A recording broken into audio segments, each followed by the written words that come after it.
guys to cover that? Like, I guess Chuck and I and Brian and grew up on the west side of town. And this is the late 60s, 67, 68, 69.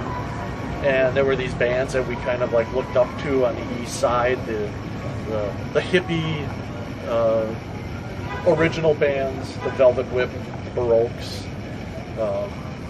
That when both those bands broke up when we first moved down, they kind of transitioned to a band, Frequent Slash and the Love Muscle.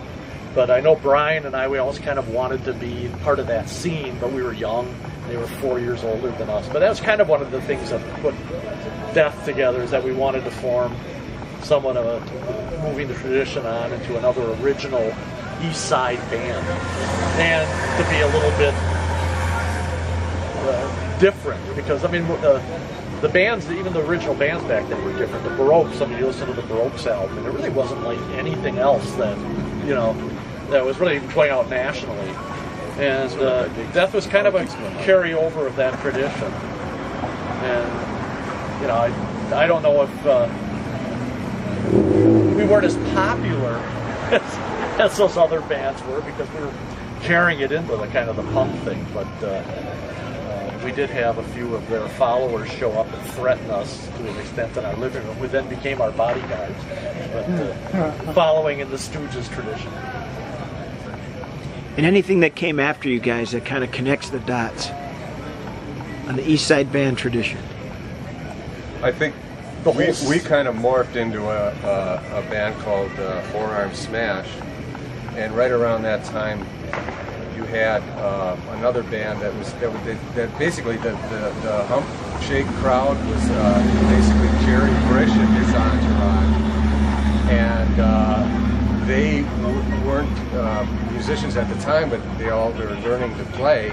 Whether it was Caleb or Jerry, were just learning. Yeah. In fact, I sold Caleb his first saxophone, and but they were our crowd. But then they became In a Hot Coma, and they were kind of like the next real seminal band that led to a whole bunch of others. Yeah, I think the whole East Side, I mean, it's like original band scene.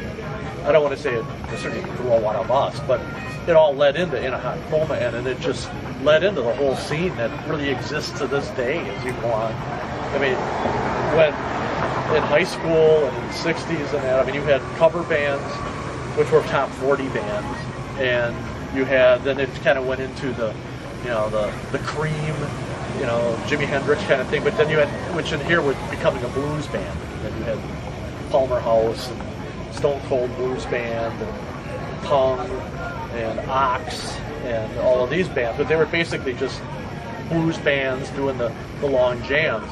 And the original bands kind of were the Baroques, and that tradition continued kind of into us, but it really blossomed after us with In a Hot Coma.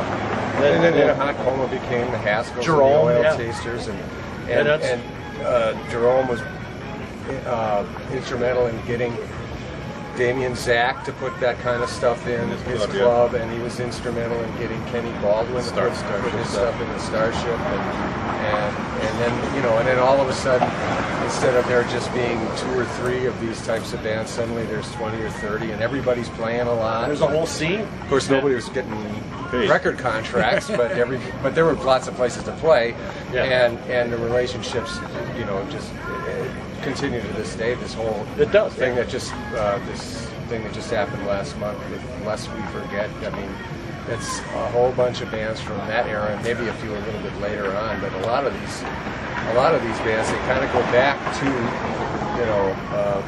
us and In a Hot Coma, and then it just kind of grew out of that. Largely, I got to give them credit. Jerry, Jerome, Presley Haskell, whatever. We always knew him as Jerry Brish, but he was a promoter, and between him and I'd say Mark Shirilla,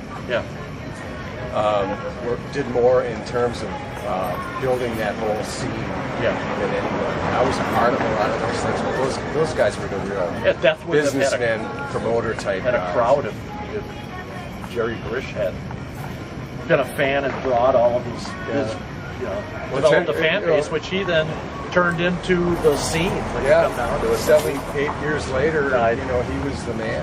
Yeah. That's good.